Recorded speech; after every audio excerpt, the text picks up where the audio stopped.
Hi, good afternoon. Judge Ellington here.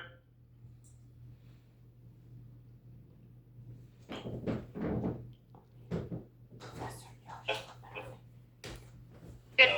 Judge, we're in the courtroom, and you have court staff here for you. Yes. Sorry. And so Mr. Brumley is your prosecutor. He's on Zoom. Mr. Conroy is your defendant. He's on Zoom with his wife, and I'm going to step out at this point. Good. Thank you, Madam Prosecutor. For the record, Your Honor, Josh Brumley here. This is my first appearance on this matter. I've been called in as conflict prosecutor for this case. It's my understanding that we had originally reset the last hearing for an order for competency, a 1077 evaluation. That was not completed yet. Mr. Conroy, I think, has had 3 prior defense attorneys and is elected to represent himself at this point. And we need to get that evaluation completed to determine how to move forward on this case. So I believe Ms. Lentz had sent some information to my office here for the next date of the evaluation that Mr. Conroy could attend. And we would ask that he just attend that evaluation, complete that evaluation, so we can determine how to move forward on his case. Are we on the record? Yes. Okay, I don't see the, oh, well, okay. All right, okay, I see Mr., is it Conroy? Yes, sir. Okay, thank you. All right, good afternoon, Mr. Conroy. Good morning. Okay, so Mr. Conroy, I'm Judge Ellington. I've been asked to sit in on this case for today's hearing only. And the prosecutor says there's an evaluation date set up for you to have a competency exam to see if you're competent to stand trial. Yeah, You're asking to represent yourself, is that correct? Yes, sir. I've had a competency evaluation and there's no treatment recommended. Also, I have to bring up acts of extreme prejudice and criminal behavior against me on these court officers. I've put in direct evidence in this court of kidnapping in the first degree by Prosecutor Karen Lentz and Judge John Curry. I have that in evidence on file.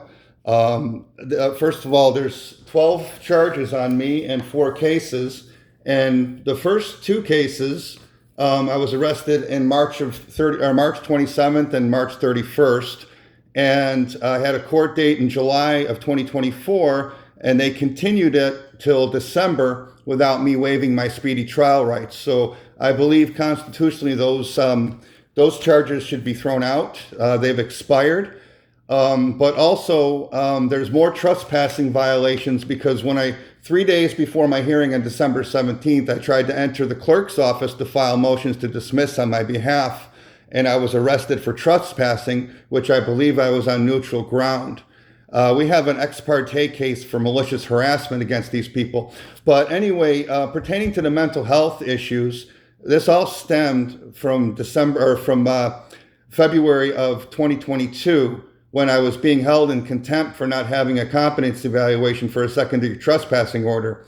I was in jail and I was held in COVID quarantine in jail. And while I was in jail, I was extracted off of Indian land and transported to a psychiatric hospital on a court order from Karen Lentz, John Curry, the clerk, and Matt Rusnick for DCR involuntary. But I had an evaluation while I was in jail prior to that DCR extraction from COVID quarantine, which was very dangerous, where the state evaluator said she did not recommend a DCR evaluation. But on that court order from the officers I just mentioned, they checked the box where it said that state evaluator said Mr. Conroy should have a DCR evaluation, which is first-degree kidnapping on a felony forged court order. Also, my wife has been barred from the courtroom on a trespassing order for no reason, and she's as a state employee. She witnessed a homicide of a 16-year-old state-dependent youth that she's testified, I've testified for, and she's willing to testify further, where these court officers have been intimidating this witness, which is a Class B felony. I've brought all these up in front of the court. It's been ignored. And on the last order for my evaluation, the prosecutor, Karen Lentz, put a motion to it. I put a motion to strike, which was ignored. But the reasons for the evaluation, the prosecutor stated, was for emails, right? That sounded crazy, basically, is what she was saying. Well, after I was trespassed and not allowed to put any evidence in my defense with the clerks on neutral ground just for trespassing charges through extreme prejudice, they told me to email all my evidence into the court, and I did. And I would put a title of their felony fraud. I'm almost finished, sir, please. In those emails, the title would say felony forgery fraud and these crimes, and I put PDFs. Well, Karen Lentz just put as evidence for me to have an evaluation just the title of those emails and none of the evidence that I submitted online in court with a further acts of fraud and another act of attempted kidnapping by John Curry, Karen Lentz, and Scott Bergstadt and the CEO, the mayor, Josh Penner, against me. Now, this has been 18 months. This is entrapment as my defense. I have video evidence. My wife was falsely arrested. And so we can go further. But again, first of all, the first 7 charges in the first 2 cases, I did not waive my speedy trial rights from July 2024 to December and almost all to me till February. So that's way past the speedy trial expiration dates, even outside of incarceration. Okay, and that's one of the questions that I want to ask. So, Mr. Crumley, I want to ask the court clerk a couple of questions. Mr. Brumley, if you know, you can give me the answers. But first of all, Madam Clerk, what is the next available review hearing? That's the first question. Or the next pretrial hearing, maybe. She's coming back to the microphone, Your Honor. Thank you. So we're the first and the third Tuesday of the month. So if his evaluation's early October, you could do October 21st at 11, is it 11:15, Kim?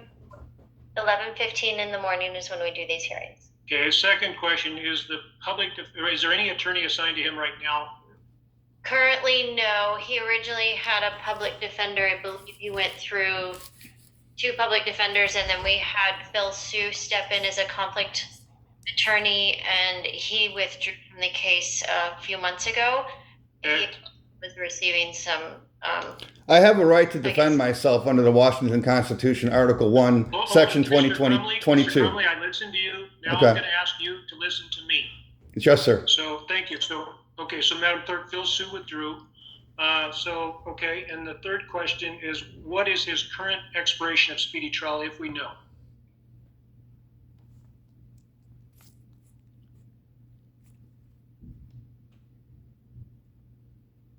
Sorry, could you repeat the question, Judge? What is the current expiration of his speedy trial? It has been told because we have a 1077 evaluation on Okay. all. Okay, all right, thank you. Okay, so, Mr. Crumley, here's what I'm going to do. Conroy, sir. I'm going Conroy. to continue. I'm sorry, Conroy. Thank you for correcting me. Mr. Conroy, this is what I'm going to do. I'm going to continue this matter to October 21 at 11:15 a.m. I'm going to direct the clerk to appoint you a conflict counsel. And the reason I'm doing that is twofold. Number one, you can decline. I You decline. can represent yourself. You have that constitutional right. But at the same time, when competency is raised and you are possibly not competent, and I don't know, I'm not making any judgments at this time, but I'm going to feel more comfortable if we have a standby attorney at least trying to protect your rights the next time at this hearing in this matter. Okay. And so I'm going to appoint conflict counsel. I'm going to have you return on October 21.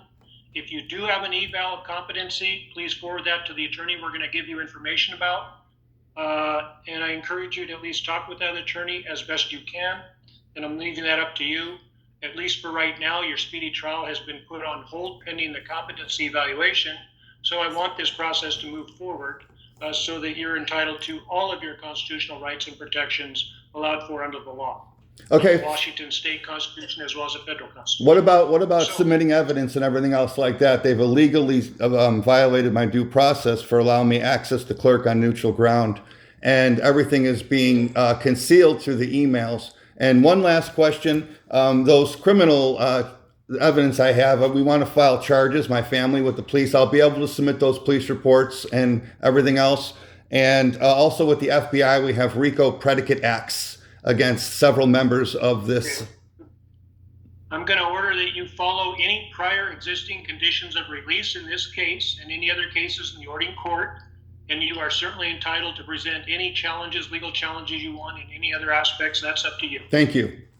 One last question. Where do I find the rules of the competency evaluation extending speedy trial? When you represent yourself, you are held to the same standard as if you were an attorney. Okay. So I will refer you to start with reading the criminal court rules of Washington State. You might want to look at the evidence rules for courts of limited jurisdiction, and you might want to go to the law library and do some research if you want to continue to try to represent yourself. But I encourage you, the easiest, simplest solution is contact the attorney we're going to appoint for you. So, Mr. Brumley, anything further from the city in this matter? Yes, Your Honor. I just wanted to confirm the dates that have been provided to me that are available for telehealth visits for Mr. Conroy. October 21 at 11:15 is the next court date. Beyond that, I'm direct your question to the clerk. Oh, no, it's not a question, Your Honor. I'm providing this to Mr. Conroy. I haven't had contact with him. So, Gotcha. Mr. Conroy, October 7th at 11:30 a.m. is available for that competency evaluation. They prefer these to occur in professional settings like lawyers' office, courthouses, and law libraries, but they're offering a telehealth visit with you with Dr. David at 11:30 a.m. on October 7th. What about the fraud through DSHS in conspiracy with this court?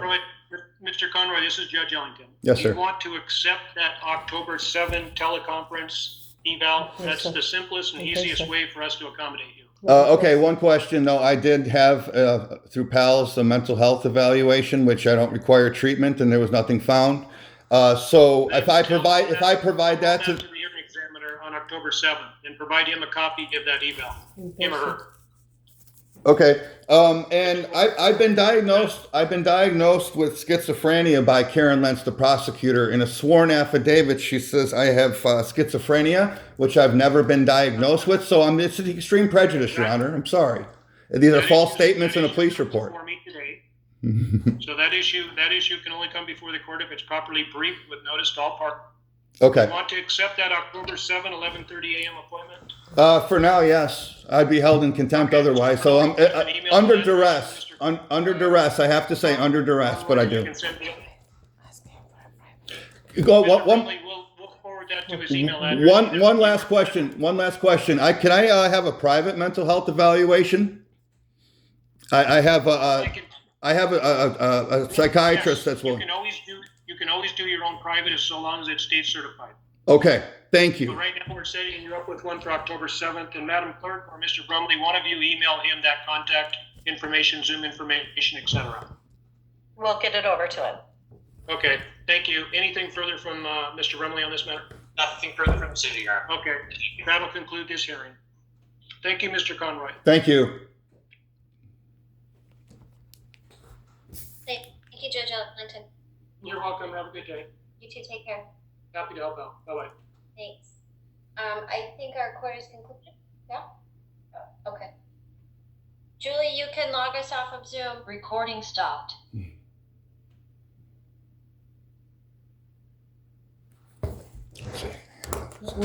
Let's do it.